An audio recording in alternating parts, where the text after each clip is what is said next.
Hello, everyone. My name is Aaron Brown, and I'm a health educator with the Wellbeing and Health Promotion Department. I'm here to do the alcohol education portion of the new Members Education Symposium. So throughout this presentation, we will discuss topics related to alcohol. And typically, there are a few activities that we do if we were in person. So we'll just modify them a little bit.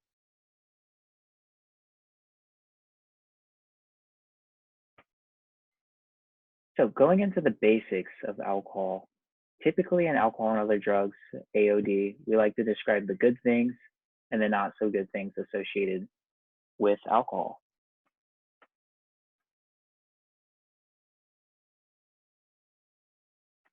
So typically I would ask the audience, what are some examples of some good things? So when I do this, common examples are, feeling more social, having fun, being able to, de-stress, not worry about school, meet new people, things like that. So things you're typically looking forward to during social events or on the weekend. Some examples of not so good things that I typically hear are people throwing up, blacking out, having to babysit friends, the cost,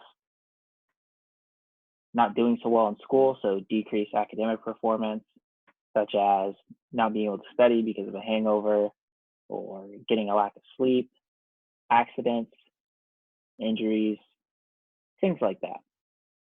So throughout this presentation, we're going to talk about a few different tips and strategies so you can kind of stay in the good, get the things you want, and pretty much avoid the not so good things.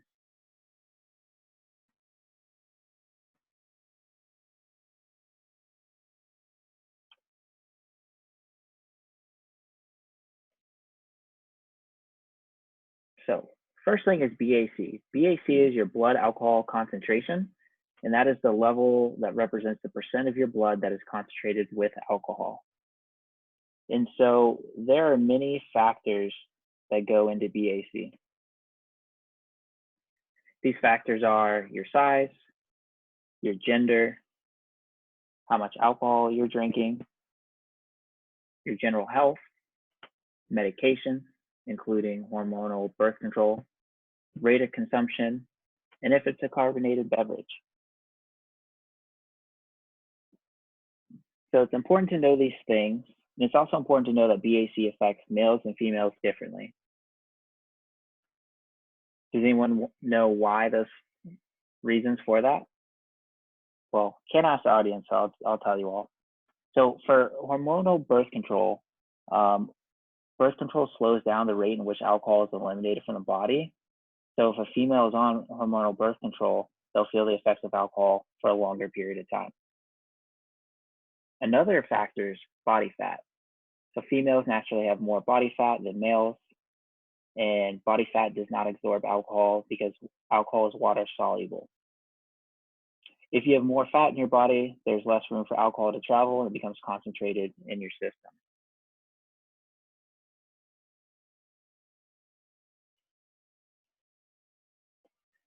So this chart here is just showing BAC and the effects that alcohol will have on your body as you continue to drink. So the more you drink, the higher your BAC is.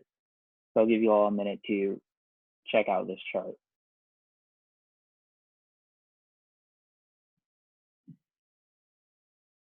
And again, as you go down the chart, the effects become more severe.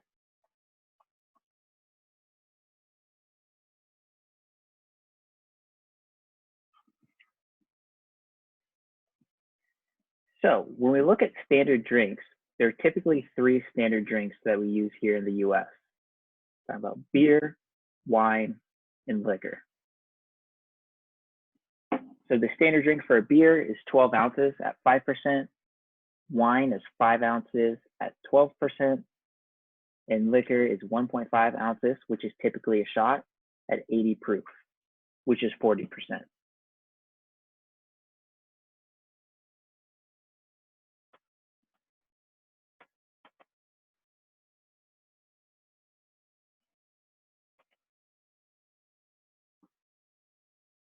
So why is it important to know what a standard drink size is?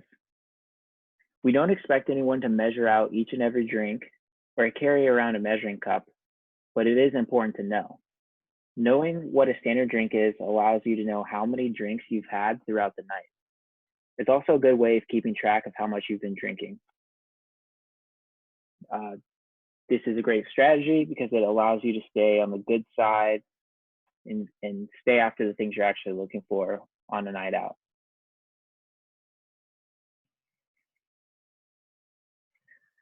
So this chart here just kind of shows how everything equals out.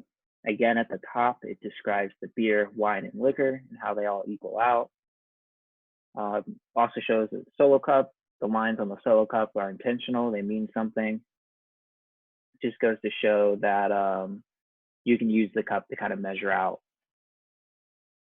the amounts of alcohol. This graphic right here is describing 40 of malt liquor. So that's at 7%, which is a little bit higher than your typical beer. And so 40 is pretty close to 4.5 drinks. So this image right here is describing something like a Four Loko. So even though it's 23.5 ounces, you think, okay, 2 12 ounces, maybe it's about 2 standard drinks. In reality, it's much closer to 5. So again, it's just kind of important to know your standard drinks so you can measure out and really know how much you've been drinking. Why is it important to know your standard drinks? So you know how much you're drinking. You can stay after the things you actually want and really avoid the bad things that we described earlier. So this example here is just showing a standard beer label. So this one's Ballast Point. It's an IPA. And so in the top right-hand corner, it says that this is a 7% beer. So that's higher than your standard drink of beer, which is again 5%. So for example, if you had 2 of these, that would put you at 14% alcohol. So even though you've only had 2 beers, because this one's a higher percentage, it would actually be closer to 3 standard drinks. It's 14%, it's almost 15%. So yeah, just knowing this information is good so you can, be able to do the conversions and really know how much you're drinking.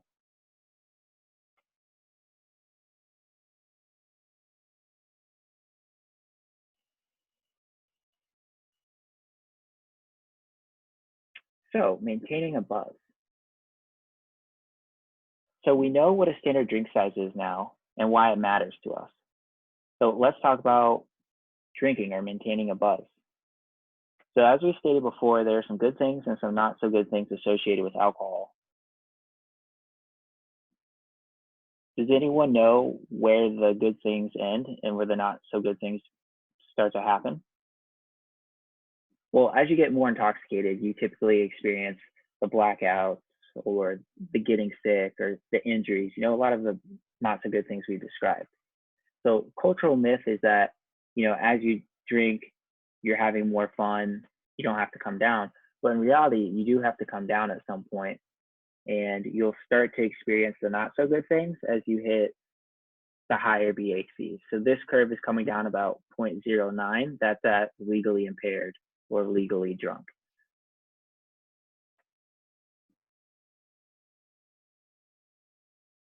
Many people believe that in order to maintain or increase their buzz, they have to drink more alcohol. However, that's not true, because the more and more that you drink, the buzz phase doesn't really continue. The only way to get another buzz really is to sober up and then start drinking again. So the buzz phase is typically around 0.04 to 0.06, right before that legally impaired, legally drunk phase. And then from there is where you start to experience the not so good things that we described earlier.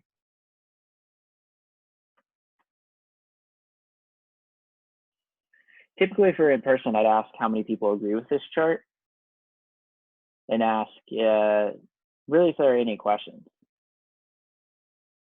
Also ask if people have ever heard of alcohol expectancies.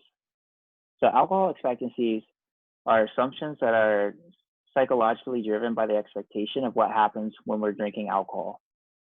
So it's basically whatever expectations you have when you're drinking. So when you're getting ready for a party or think about going out, there's some things that you expect to happen when you or someone you know consumes alcohol. So imagine you're getting ready for an event later tonight. Think about how you or someone you know may feel or act or behave after having 1 or 2 drinks. Okay, so how about 4 or 5 drinks? What about more than 5 drinks?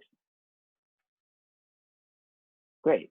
So for the 1 or 2, you might imagine, you're kind of having fun. 4 to 5, you're really, you think you're buzzed, but you're probably drunk at that point. More than 5.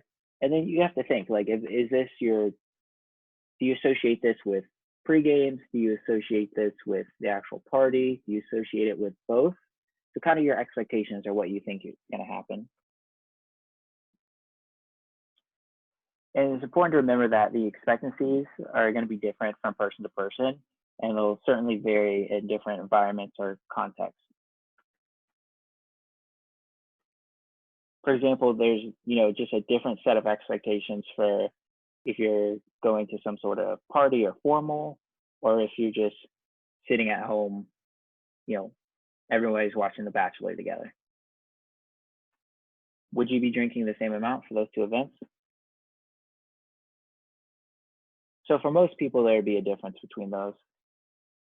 Just goes to show that the context of drinking and assumptions can play out in the influence of how we experience things, so what we're looking to get.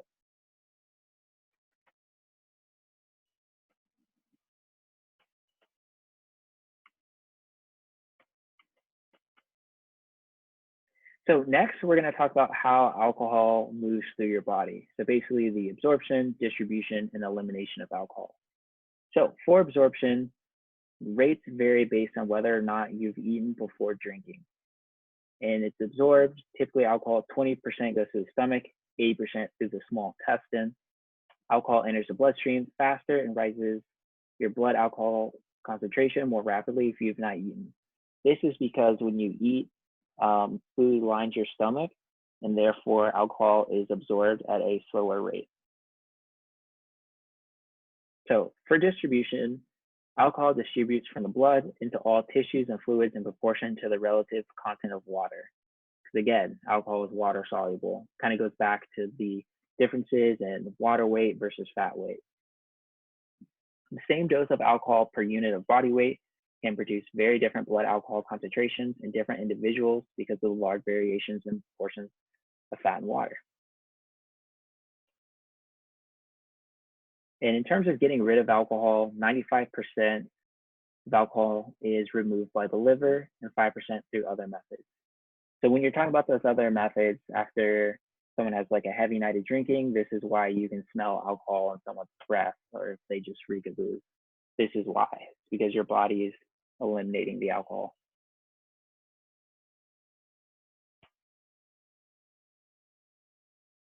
So over-intoxication, what does that look like? So typically this portion, we ask the audience, and so what are some examples of what over-intoxication looks like? I'll give you all just a second to think about it.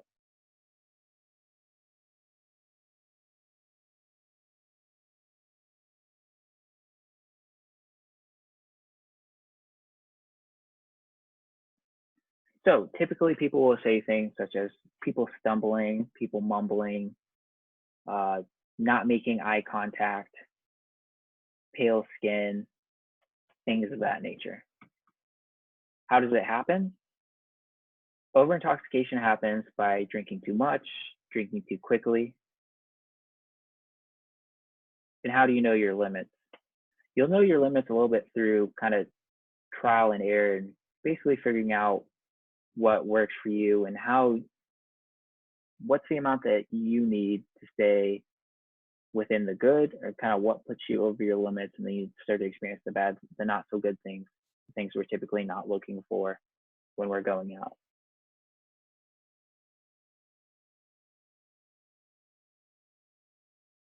So alcohol poisoning. I think this is an important topic because um, we all either know or in our experiences have seen through either TV, media, social media, someone who's experienced alcohol poisoning.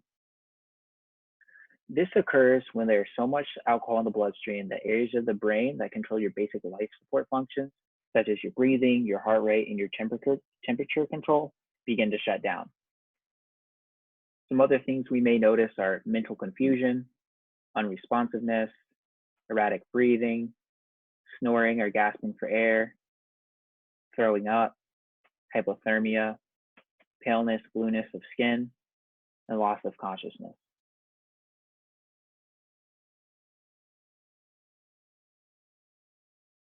So if there is a situation where someone is experiencing alcohol poisoning, more than likely you can smell the alcohol. There's a strong odor of alcohol. And it's also important to know that you don't need this entire list for alcohol poisoning to be present. They could just be experiencing a few of them, just one of them. They don't need the entire list.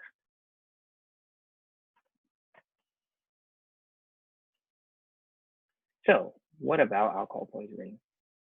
If the person is experiencing or has one or two symptoms, it's important to call 911. You want to make sure the person gets the help that they need as soon as possible. While waiting for help, if the person is no longer conscious, you want to put them on their side and keep their airway clear. This is also known as the recovery position.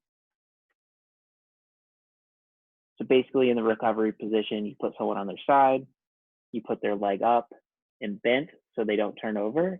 And if possible, you want to put their hands underneath their head. And again, this just kind of gives them support and keeps them on their side and airways clear. And if someone appears to be sleeping it off, you want to stay by their side. You don't want to leave them alone. You want to monitor them because although they stop drinking, alcohol may still be absorbed in their stomach and kind of going through their bloodstream. And so it would be raising their BAC.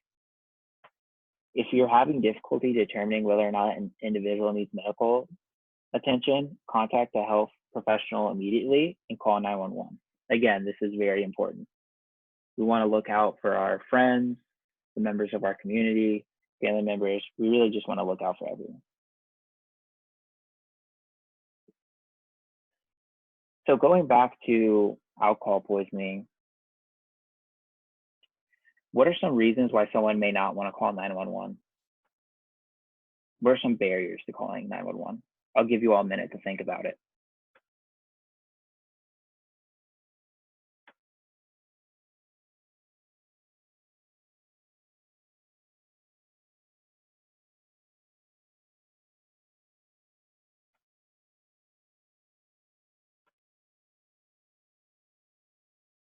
So some things that people may be worried about are potentially getting in trouble, getting their chapter in trouble, any repercussions for underage drinking or things of that nature, drinking in a dorm, costs associated. Well, it's just important to know that we need to take care of our community. If you're drinking on campus, you will not get in trouble for doing the right thing. The university encourages people to call and make sure that our students and community members get the help that they need. So you want to do the right thing. You want to get people the help they need. I also think it's important to kind of talk about these barriers and kind of talk about strategies or a game plan with your friends or with those in your pledge class or with your chapter, your organization, and make sure everyone's on the same page of what's our plan to make sure people get help, or what's our plan to make sure that as an organization we stay in the realm of the good things that we want and enjoy our events and collectively can stay out of the bad.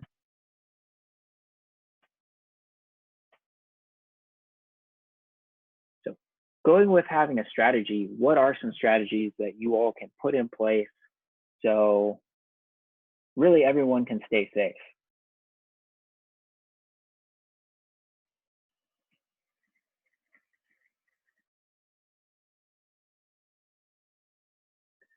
Some strategies include planning ahead or having an idea in mind, so knowing where you want to go, where you're going, how you're going to get there.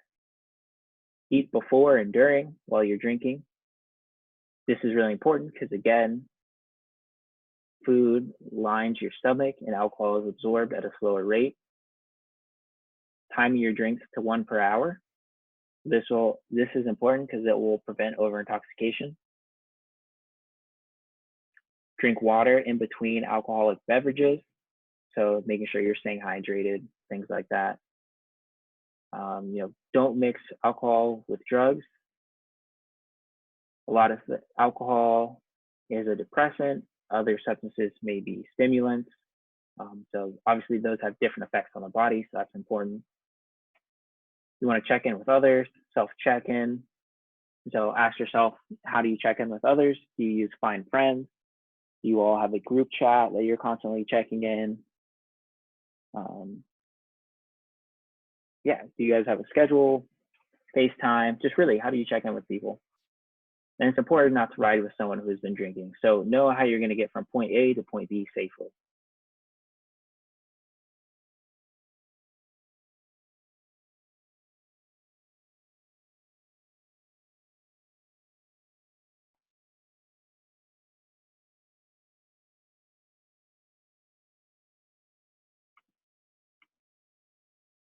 So mixing alcohol and drugs. What can happen when you mix alcohol with different types of drugs or medication? So we're talking about depressants, stimulants, hallucinogens, opiates.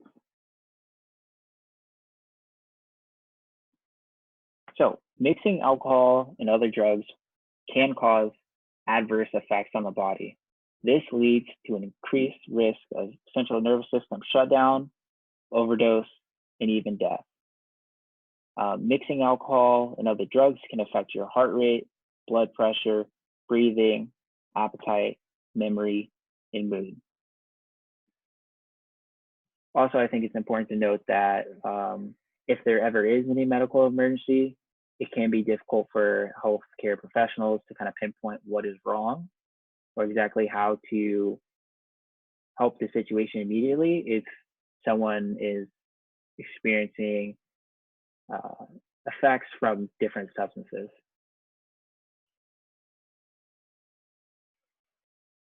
So substance misuse. I have a quick video here just kind of talking about the psychology of substance misuse.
Yeah, so again, that video just kind of explains the psychology of substance misuse, whether it be alcohol, some sort of drug use. I think that's just important to know. Um, Basically, how substances are affecting our body, our central nervous system, and things of that nature. So next, I wanted to move on to the legal aspect of drinking. So what are some common laws related to alcohol? I'll give you all just a minute to think about it.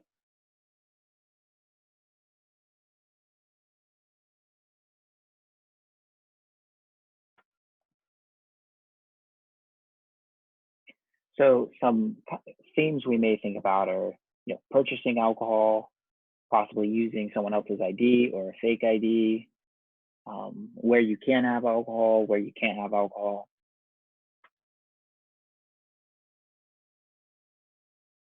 So kind of just addressing those topics. To purchase alcohol, you have to be 21. You cannot use someone else's ID or a fake ID. It's illegal, typically a felony charge. Where can you have alcohol? When I think of that, I think of open carry. So you can't just walk around campus with an open beer. That's illegal.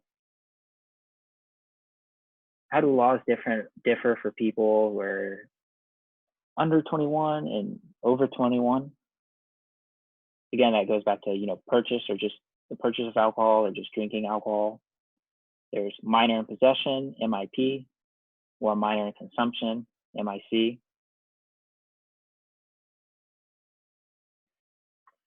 Some other things we may think about are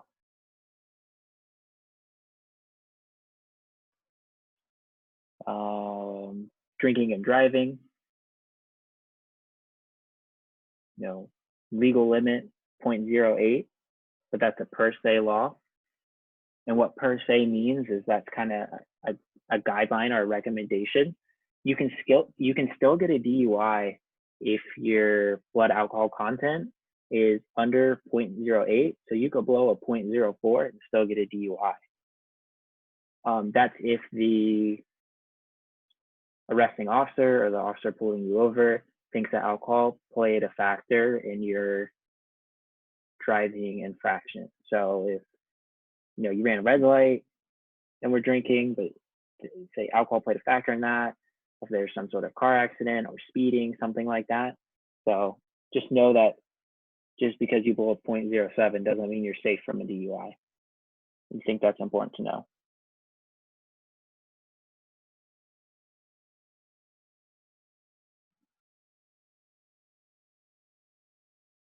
So what is the social host ordinance? So this is the law that makes it illegal for anyone to host a party where minors are drinking alcoholic beverages. Basically, this law assigns responsibility to those who knew or should have known a drinking event was occurring on their property. And all cities and areas of San Diego County have the social host ordinance law. So that applies in all of San Diego and near SCSU in and around. With that being said, it's really important for individuals who are hosting a party to verify the age of their guests, control access to alcohol to those under 21, and supervise the minors attending. So just kind of, pay attention to this, know who's drinking, who's supposed to be drinking, and everything like that. So how does this relate to intoxicated people leaving a party? So this puts you at risk if people who are at your residence or your house leave while intoxicated. This is really important to remember if you are considering hosting a party where minors will be attending, or if you are a minor attending a party. You will be responsible for those who consume alcohol, even if you were just one of the stops for the night. So even if they were at your house or you just attended somewhere you went to an event for 20 minutes, they're still responsible if someone gets a minor in consumption 3 hours later. So just important to know some of the legal aspects associated with drinking.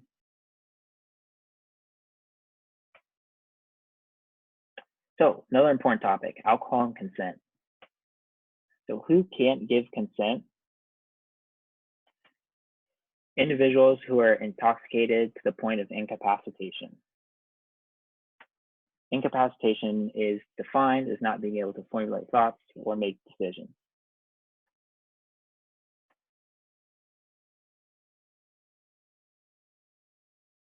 How many drinks do you think it takes for someone to reach the point of incapacitation? I'll give you all just a minute to think about that.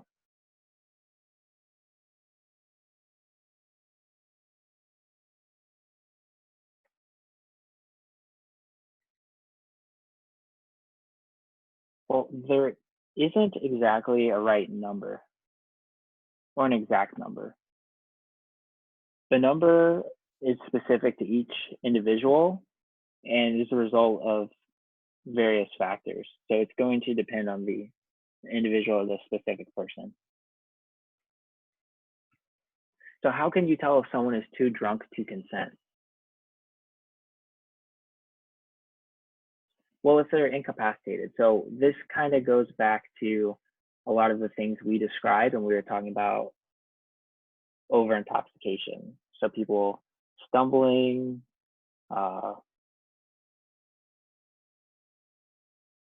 you know, slurring their words, kind of, blue skin, look out of it, can't really make eye contact, things of that nature. That's how you can tell if someone is too drunk to consent. Throwing up, on the verge of passed out, things like that. So next, I'm going to play a short video that explains consent.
So that video just kind of explains consent in further detail.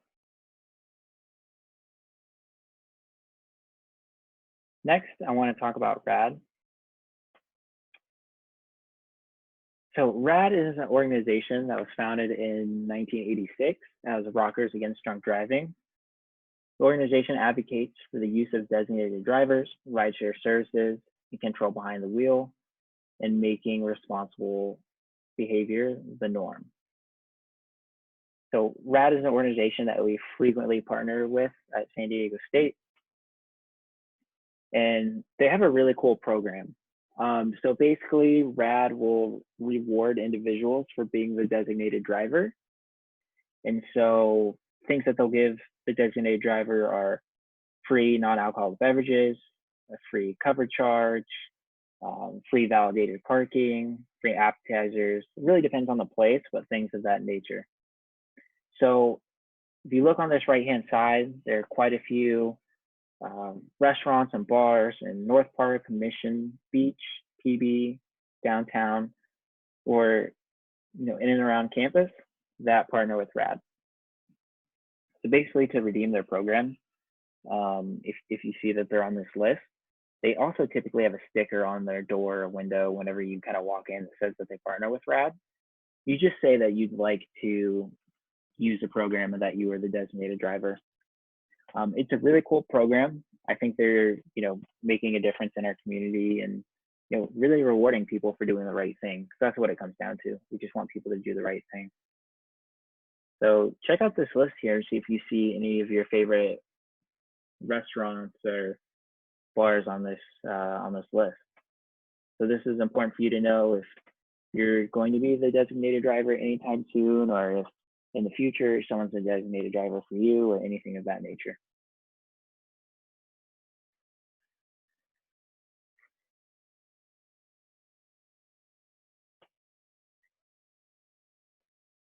Next, I just want to go through a few resources that we have at San Diego State.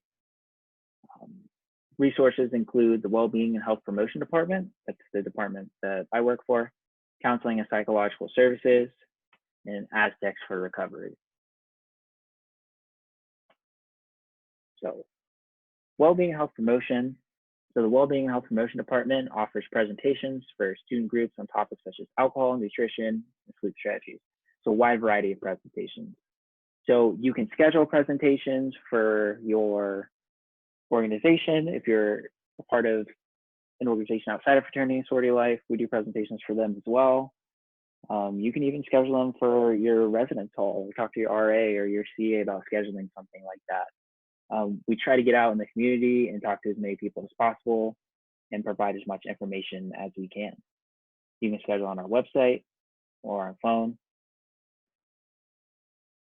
If you think you're suffering from addiction, substance misuse, anything of that nature, there are resources at Student Health Services. If we're talking about alcohol misuse, nicotine misuse, or looking for smoking cessation programs, we offer that. And so those are all located in the Cal Poly Center, just like Wellbeing and Health Promotion. We're on the 3rd floor of Cal Poly. Counseling and Psychological Services, they're on the 4th floor of Cal Poly. And in addition, you can contact your primary care physician. You can also contact me. Again, there's my office number and my email if you have any questions, or even if they're not related to alcohol, anything health related, public health related, epidemiology related, anything like that. Counseling and Psychological Services, they offer a variety of services such as counseling, couples counseling, group therapy, workshops, and specialized programs. One of their specialized programs includes the Aspire program. This is a program with one-on-one counseling where you can kind of talk about substance misuse and any of the situations or factors surrounding that. So Aztecs for Recovery is a student-led organization that's focused on collegiate recovery. They focus campus events as well as weekly meetings. And I've included their email there if anyone's interested. So one of the events that they did this past fall semester was an event focused on recovery science, where they brought in guest speakers and had food and just kind of held a conversation to talk about collegiate recovery and how we can support those in recovery. I think it's important to know that for recovery, it doesn't mean necessarily abstinence from any sort of substance, but recovery means basically what you want it to mean. So if your goal is to kind of reduce use but not stop use from something, that kind of falls under the umbrella of recovery or stop altogether. And so this is just something that I want to highlight, that we have this organization, that we have this sort of support for our students.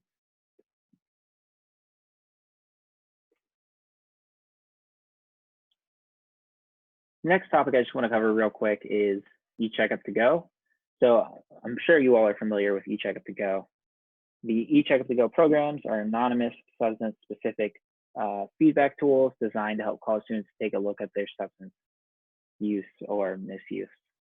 I'm pretty sure for Fraternity Sorority Life, in order to go through the new member process, and even just to register for classes as a student, you have to take the alcohol and the cannabis eCheckup to Go online program.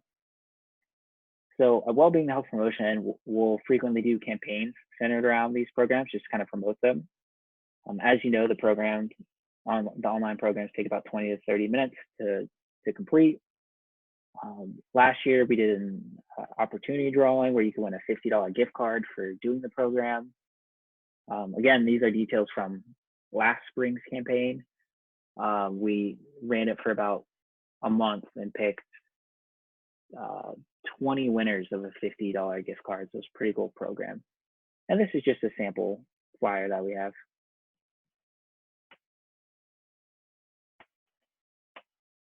So that completes the alcohol education portion of the new members symposium.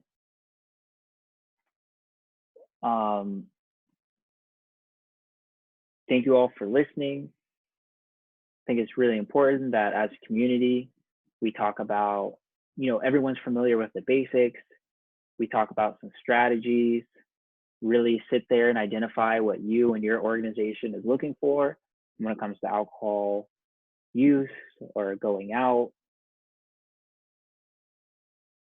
We want to identify what serving sizes are for alcoholic beverages. We definitely want to identify the symptoms of alcohol poisoning and address strategies that incorporate some of the things or all of the things that we've sat here and talked about today.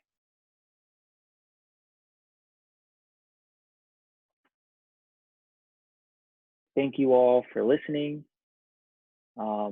There will be a brief quiz asking about and reviewing some of the topics from alcohol education. And please enjoy the rest of your new members education symposium experience. Thank you.